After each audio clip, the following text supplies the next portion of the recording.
முதல்ல நான் இந்த நிகழ்ச்சிக்கு தாமதமாக வந்ததற்கு என்னுடைய வருத்தத்தை தெரிவிச்சுக்க விரும்புகிறேன். காரணம், நான் நெய்வேலியிலிருந்து புறப்பட்ட போது காலை 8:30 மணி அளவு புறப்பட்டேன். நியாயமாக பார்த்தால் ஒரு 45 நிமிடம் அதிகமானால் 1 மணி நேரத்திற்குள் வந்து சேர்ந்து முடியும். ஆனால் வழியெங்கும் மக்கள் கடல். அதுதான் காரணம். ஆசிரியர்கள் இருக்கீங்க, ஸ்கூல் பசங்க மாதிரி காரணம் சொல்றேன்னு தயவு செஞ்சு நினைச்சிடாதீங்க. காலையில 8 மணிக்கு கிளம்பின, வருகிற வழி முழுவதும் மக்கள் சந்திப்பு. இதுதான் உண்மையான காரணம்.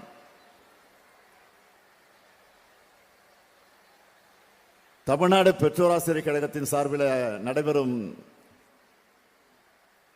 பெற்றோரை கொண்டாடுவோம் என்ற மாநாட்டினுடைய தலைவராக வரவேற்புரை ஆற்றியிருக்கக்கூடிய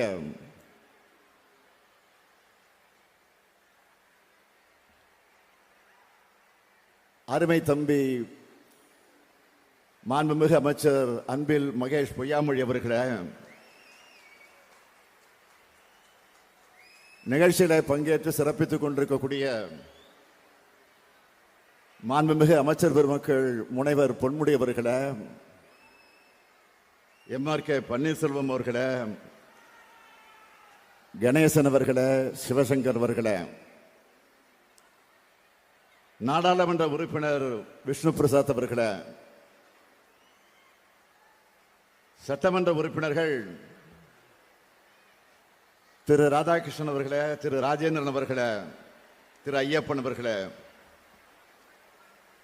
பெற்றோர் ஆசிரியர் கழகத்தினுடைய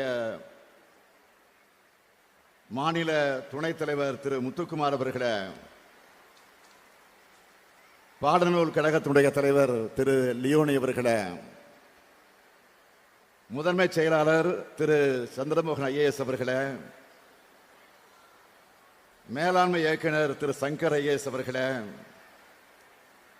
மாவட்ட ஆட்சித்தலைவர் திரு சிவி ஆதித்யா செந்தில்குமார் IAS அவர்களே, பள்ளி கல்வித்துறையினுடைய இயக்குநர்களே,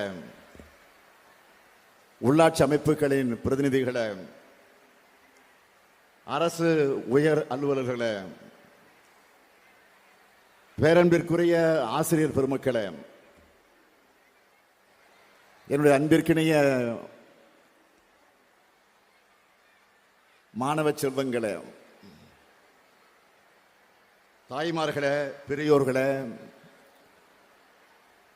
பத்திரிகை மற்றும் ஊடகத்துறையை சார்ந்திருக்கக்கூடிய நண்பர்களே, உங்கள் அனைவருக்கும் என்னுடைய அன்பான வணக்கம்.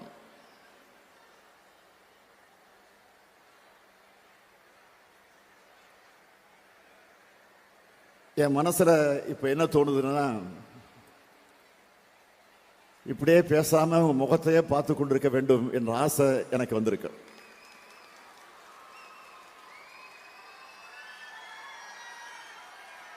உங்கள் முகத்தில் தெரியக்கூடிய எழுச்சி, மலர்ச்சி, மகிழ்ச்சி, இதை பார்க்கிற போது அந்த உணர்வோடு நான் உங்கள் முன்னால் நின்று கொண்டிருக்கிறேன். வருங்கால நம்பிக்கை நட்சத்திரங்களான மாணவ கண்மணிகளை வார்ப்பித்தும் வளர்த்தெடுத்தும் வர பெற்றோரையும் ஆசிரியர்களையும் வணங்குகிறேன், வாழ்த்துகிறேன், பாராட்டுகிறேன். அம்மா, அப்பா, ஆசிரியர் தெய்வம்னு சொல்லுவாங்க. கல்வி எனும் முதன்மை பொருளை கற்பிக்கும் அன்னை, தந்தை, ஆசிரியர் கூடியிருக்கக்கூடிய மாநாடு இது. நீங்க மொத்தமா கூடியிருக்கிறது இதுவரை தமிழ்நாடு பார்க்காத காட்சி.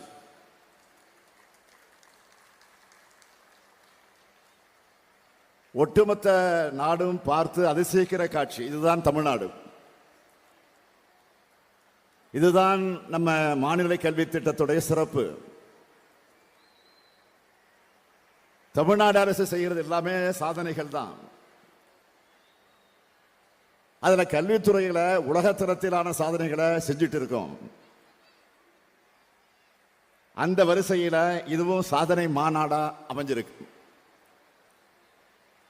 பெற்றோர், ஆசிரியர்கள், மாணவர்கள்னு 3 தரப்புகளுக்குமான கருத்துக்களை வழங்குகிற மாநாடு இது. இதுல ஆசிரியரும் இல்ல, நான் ஆசிரியரும் இல்ல, மாணவனும் இல்ல. பெற்றோரே, நான் உங்களின் ஒருவன், உங்களுடைய உள்ளத்தோட உணர்வுகளை அறிஞ்சவன், அதற்கேற்ப கடமைகளை செய்கிறவன். நம்ம திராவிட மாடல் அரசை பொறுத்த வரைக்கும் பள்ளிகளை உருவாக்கணும், மாணவர்களை சேர்த்தோம், படிக்க வச்சோம், மதிப்பெண் வாங்க வச்சோம், வெளியில அனுப்பணும். இதோட பள்ளி கல்வித்துறையோட கடமை முடிஞ்சிட்டதா யாரும் நினைக்க வேண்டிய அவசியம் இல்லை. ஒவ்வொரு மாணவ மாணவியரும் தமிழ்நாட்டினுடைய சொத்து என்கிற அந்த நினைப்போடு அவங்களை வளர்த்துட்டு வரோம். இதை தன்னோட பெருங்கடமையாக கொண்டு செயல்பட்டு கொண்டிருக்கக்கூடியவர் தான் நம்முடைய மாண்புமிகு பள்ளி கல்வித்துறை அமைச்சர் அன்பில் மகேஷ் பொய்யாமொழி அவர்கள். தம்பி அன்பில் மகேஷ் பொய்யாமொழியை பொறுப்பு வைக்கக்கூடிய காலம் தமிழ்நாடு பள்ளி கல்வித்துறையுடைய பொற்காலம் அப்படின்னு போற்றத்தக்க வகையில் அவர் செயல்பட்டு வருகிறார். பள்ளி கல்வித்துறையை மகத்தான வகையில அவர் வளர்த்து வருகிறார். பள்ளி கல்வியை இந்தியாவினுடைய 2ஆம் இடத்தை நோக்கி உயர்த்தி இருக்கிறார். இல்லம் தேடி கல்வி திட்டத்தை சிறப்பாக நடத்தி காட்டினார். 10ஆம் 12ஆம் வகுப்பு மாணவர்களுடைய தேர்ச்சியை அதிகரிச்சிருக்கிறார். 80,000 ஆசிரியர்களுக்கு கை கணினிகளை வழங்கி இருக்கிறார்.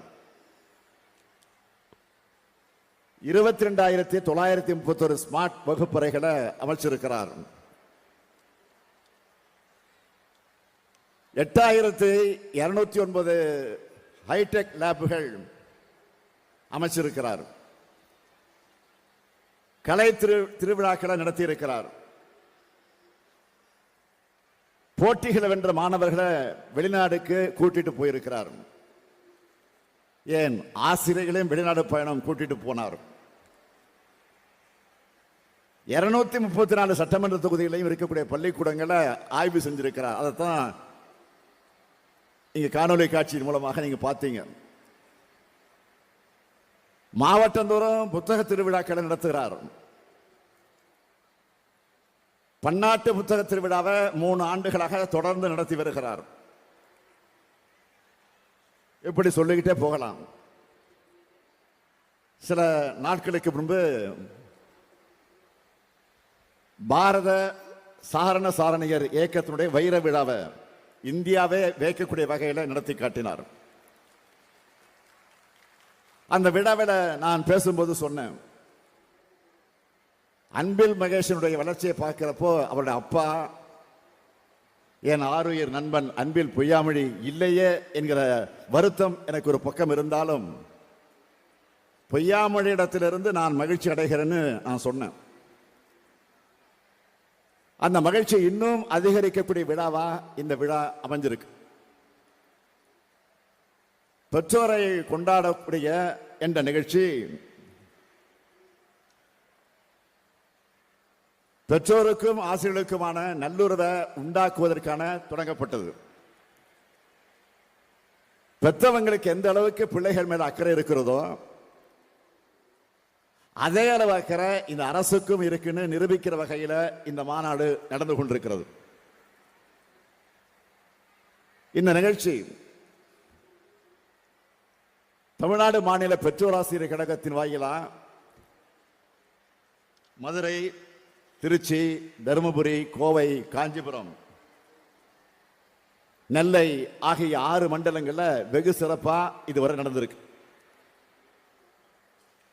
இதுவரை நடந்த 6 நிகழ்ச்சிகள்ல சுமார் 1,95,000 பள்ளி பெற்றோர் ஆசிரியர் கழக உறுப்பினர்கள் கலந்து கொண்டாங்க. 7வது மாநாடாக இங்கே விருத்தாசலத்தில் நடைபெறுது. இந்த மாநாட்டுக்கு கடலூர், விழுப்புரம், திருவண்ணாமலை, பெரம்பலூர், அரியலூர், கள்ளக்குறிச்சி மற்றும் மயிலாடுதுறை ஆகிய 7 மாவட்டங்களில் இருக்கக்கூடியவர்கள், எல்லா பள்ளிகளுடைய பெற்றோர் ஆசிரியர் கழகத்திலிருந்து சுமார் 1 லட்சம் உறுப்பினர்களாகிய நீங்க வந்திருக்கீங்க. பெற்றோர்கள் ஒவ்வொருவரும் பல்வேறு பணிகளை இருக்கிறவங்க. அதை எல்லாத்தையும் ஒதுக்கி வச்சுட்டு எங்க அழைப்பை ஏற்று வந்திருக்கிறீங்க.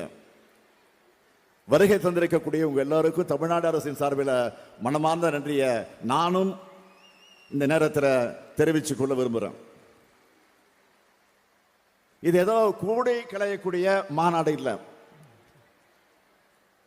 தமிழ்நாடு அரசால மாணவர்களுக்காக நடைமுறைப்படுத்தப்பட்டு வரக்கூடிய திட்டங்களை உங்களுக்கு சொல்வதற்கான ஒரு நல் வாய்ப்பு. மாணவர்கள் உள்ளத்தில் நேர்மறை எண்ணங்கள் தோன்றி சாதனைகள் புரிவதற்கான விழிப்புணர்வையும், பெற்றோர்கள் தங்கள் குழந்தைகள் அடுத்த கட்டத்துக்கு அழைச்சிக்கிட்டு போறது மற்றும் குழந்தைகளுடைய பாதுகாப்பு சார்ந்த விழிப்புணர்வையும் இந்த மாநாட்டின் மூலமா தமிழ்நாடு பள்ளிக்கல்வித்துறை வழங்கி வருது. அரசு பள்ளிகளுக்கு பெற்றோர்கள், பள்ளியினுடைய முன்னாள் மாணவர்கள், பொதுமக்கள் எண்ணற்ற பொருட்களை நன்கொடையாக தந்து ஊக்குவிச்சுட்டு வராங்க. அரசு பள்ளிகளுக்கு இதுவரை நன்கொடை வழங்கின கொடையாளர்கள் இங்கே பாராட்டப்பட்டிருக்காங்க. பெற்றோர் ஆசிரியர் கழகம் மிக சிறப்பான பணிகளை தொய்வில்லாம செஞ்சுட்டு வருது. தமிழ்நாடு மாநில பெற்றோர் ஆசிரியர் கழகத்தின் மூலம்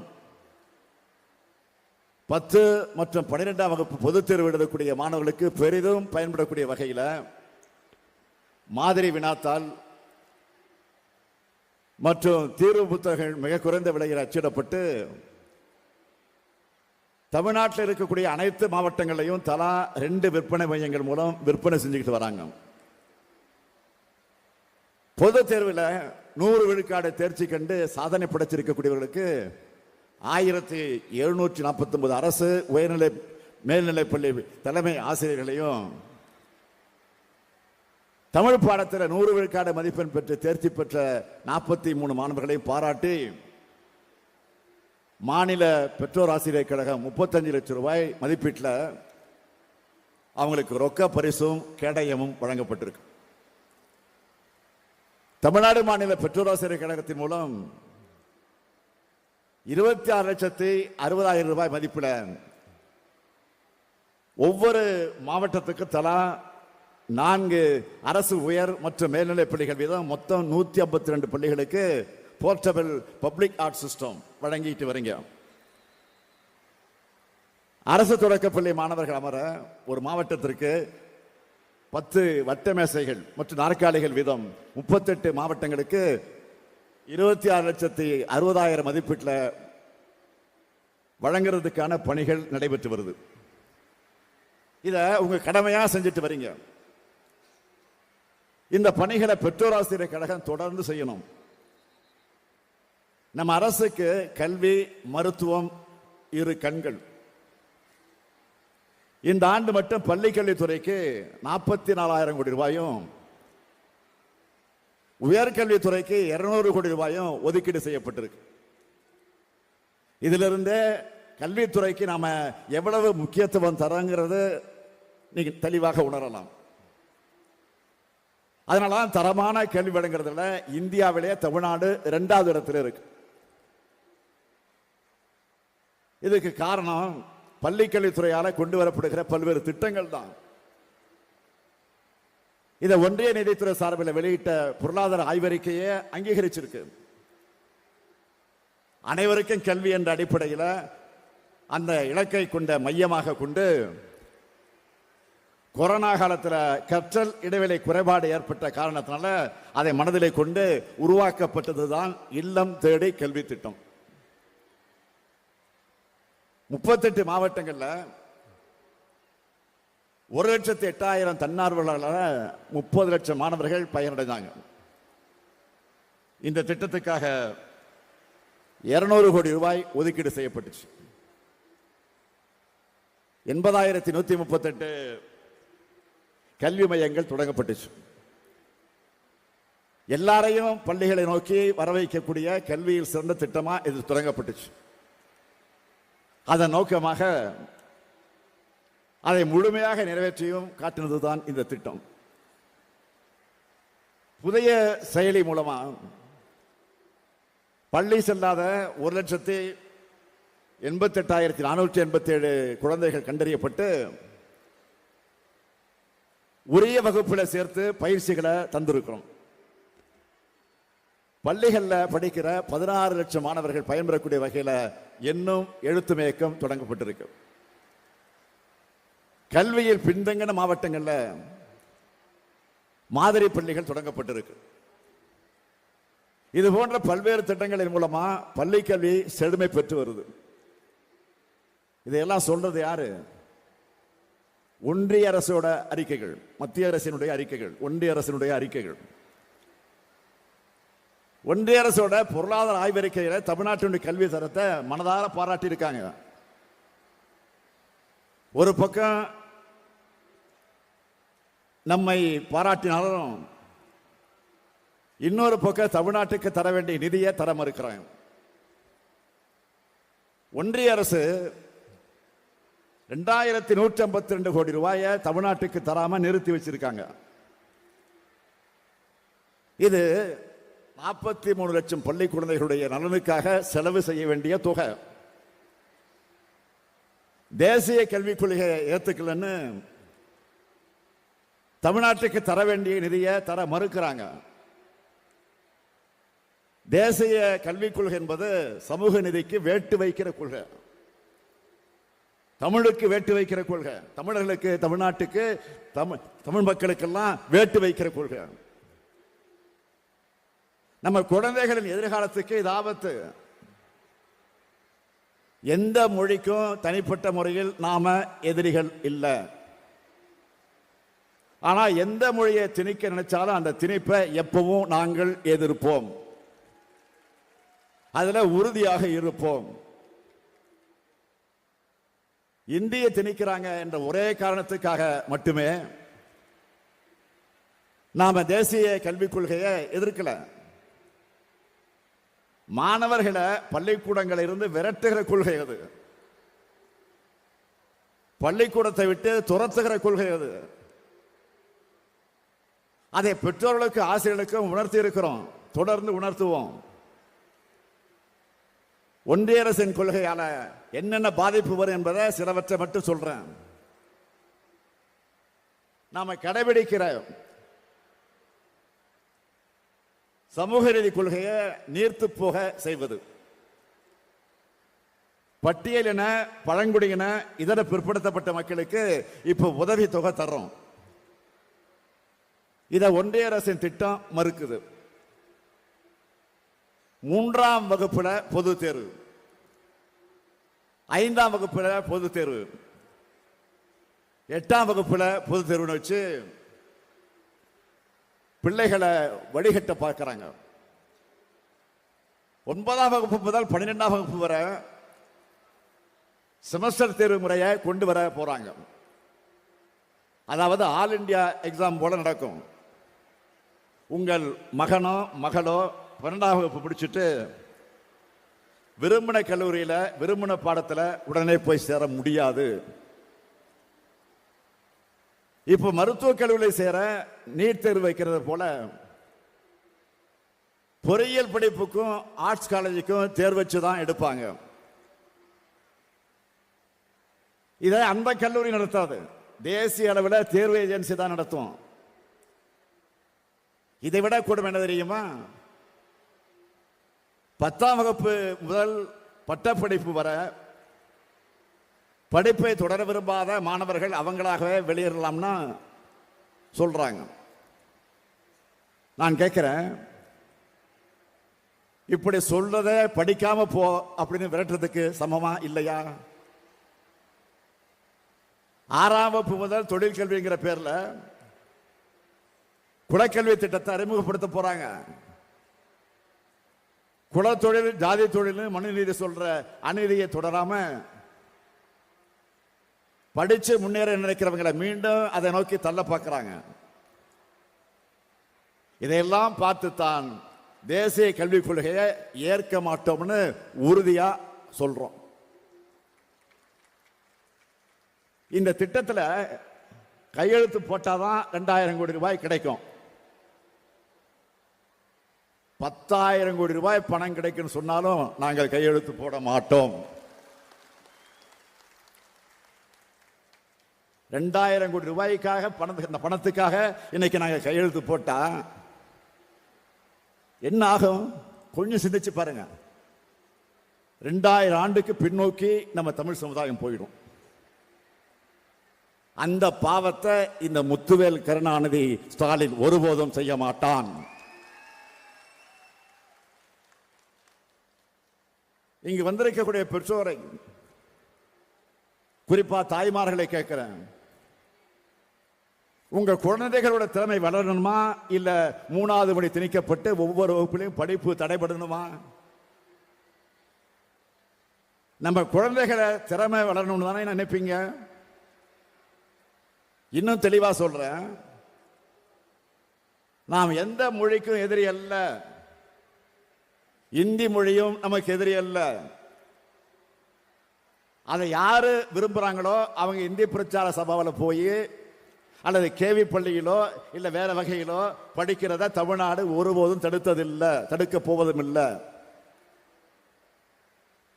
ஆனா இந்திய எங்க மேல திணிக்க நினைக்காதீங்க.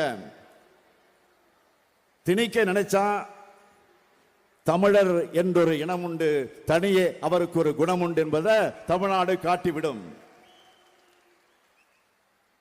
இருமொழி கொள்கையால தமிழ்நாட்டு மாணவர்களுடைய திறமை எந்த அளவுக்கு வளர்ந்திருக்கு என்பதை உலகம் முழுக்க வாழக்கூடிய தமிழர்கள் நிரூபிச்சுட்டு இருக்காங்க. ஒன்றிய கல்வி அமைச்சர் கேட்கிறாரு, எல்லா மாநிலங்களும் மும்மொழி கொள்கையும் தேசிய கல்விக் கொள்கையும் ஏத்துக்கிட்ட நிலையில தமிழ்நாடு மட்டும் ஏன் ஏத்துக்கல அப்படின்னு கேட்கிறாரு. அவருக்கு நான் சொல்றேன், இது தமிழ்நாடு. உயர்தனை செம்மொழிய தாய்மொழியாக கொண்ட பெருமைக்குரியவர்கள் தமிழர்கள். எங்கள் உயிரை விட மேலாக தமிழை மதிக்கிறவங்க நாங்க. எங்கள் மொழியை அழிக்க எந்த ஆதிக்க மொழியை நினைச்சாலும் அதை அனுமதிக்க மாட்டோம். இந்தியாவினுடைய குடியரசு துணைத் தலைவர் ஒரு கருத்தை நேற்று நாளிதழில் வெளியிட்டிருக்கிறார். அவர் சொல்லுகிறார், ஒரு நிலத்தை கைப்பற்றுவதற்கு அதன் கலாச்சாரத்தை பின்னுக்கு தள்ளி மொழியை அழிப்பதே சிறந்த வழின்னு சொல்லி இருக்கிறார். அவர் பழைய வரலாற்றை சொன்னாலும் அது தமிழ்நாட்டுடைய புதிய வரலாறா கொடிய வரலாறா ஆகிடக்கூடாது என்பதற்காகத்தான் போராடுகிறோம். இன்று நேற்றல்ல, 85 ஆண்டுகளுக்கு மேலாக திராவிட இயக்கம் போராடிக்கிட்டு இருக்கு. இந்தியாவில் கடந்த 75 ஆண்டுகள்ல ஏறத்தாழ 52 மொழிகள் அழிவினுடைய விளிம்புக்கு போயிருக்கு. இந்தி பெல்ட் என்கிற மாநிலங்கள் மட்டும் கிட்டத்தட்ட 25 மொழிகள் அழிஞ்சிருக்கு. தாய்மொழியை இழந்து இந்திய ஆதிக்கத்திற்கு பலியான மாநிலங்கள் இப்பதான் மெல்ல மெல்ல விழிப்புணர்வு அடைஞ்சிட்டு இருக்கு. அதுக்கும் தமிழ்நாடு தன் தாய்மொழியான தமிழை தற்காத்துக் கொண்டதுதான் காரணம். தமிழ்நாட்டினுடைய மொழிக் கொள்கை இன்று இந்தியாவுடைய ஒவ்வொரு மாநில மொழிகளையும் காக்கிற கொள்கையா மாறிக்கிட்டு இருக்கு. நிதியே கொடுங்கன்னு நாம கேட்டா தமிழ் மீது பிரதமர் அக்கறை கொண்டிருக்கிறார்னு ஒன்றிய அமைச்சர் சொல்றாரு. அவங்களோட அக்கறை தமிழுக்கு என்ன செஞ்சிருக்கு? ஒரு சின்ன சாம்பிள் சொல்றேன் உங்களுக்கு, நல்லா கேளுங்க.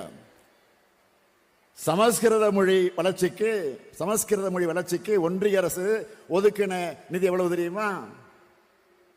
1488 கோடி ரூபாய். சமஸ்கிருத மொழிக்கு 1488 கோடி ரூபாய். அந்த மொழியை பேசுறவங்க இந்த நாட்டில் சில ஆயிரம் பேர் தான். 8 கோடி மக்கள் பேசுற நம் தமிழ் மொழி வளர்ச்சிக்கு ஒதுக்கின நிதி எவ்வளவு தெரியுமா? வெறும் 74 கோடி ரூபாய்.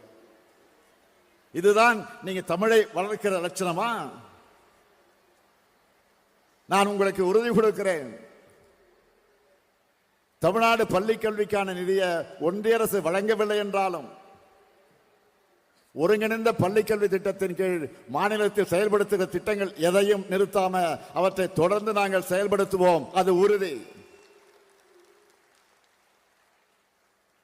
திராவிட கருத்தியல் கொள்கையால் தான் நாம் இன்றைக்கு இத்தனை பெரிய வளர்ச்சியை பெற்றிருக்கிறோம். இந்த சாதனைகள் தொடர்ந்து தமிழ்நாடு மேலும் மேலும் வளர்ச்சி அடையணும்னா நம்ம குழந்தைகள் மன வலிமை உள்ளவர்களாக, உடல் வலிமை உள்ளவர்களாக, அறிவு மேம்பாடு கொண்டவர்களாக வளரணும். அவங்களை எல்லா விதங்களையும் திறன் கொண்டவர்களாக மாற்றணும், தனி திறமை கொண்டவர்களாக உயர்த்தணும். அதுக்காக தான் என் கனவு திட்டமான நான் முதல்வன் திட்டம் செயல்பட்டு வருது. அதை எல்லாரும் பயன்படுத்திக்கணும். நான் உங்களுக்கெல்லாம் வைக்கிற ஒரு வேண்டுகோள், கல்வியில் மட்டுமல்ல ஒழுக்கத்திலையும் சிறந்தவங்களாக மாணவர்களை உருவாக்க வேண்டியது பெற்றோர்கள், ஆசிரியர்கள் ஆகிய உங்க தரப்பினருடைய கடமை, இரு தரப்பினுடைய கடமை. பெற்றோர்கள் தான் குழந்தையினுடைய முதல் ஆசிரியர்கள், ஆசிரியர்கள் தான் குழந்தையினுடைய இரண்டாவது பெற்றோர்கள். இதை உணர்ந்து மேல உற்சாகமாக செயல்படுங்க. உங்களுக்கு உறுதுணையாக உங்களில் ஒருவனாக நான் இருப்பேன். நம்ம திராவிட மாடல் அரசு இருக்கும் இருக்கும் இருக்கும் என்று உறுதி கூறி விடைபெறுகிறேன். நன்றி, வணக்கம். மாநில நலன், நிர்வாக திறன், திராவிடத்தின் அரண் என்னும் நிலையில் நின்று மாநாட்டு பேருரையாற்றிய மாண்பு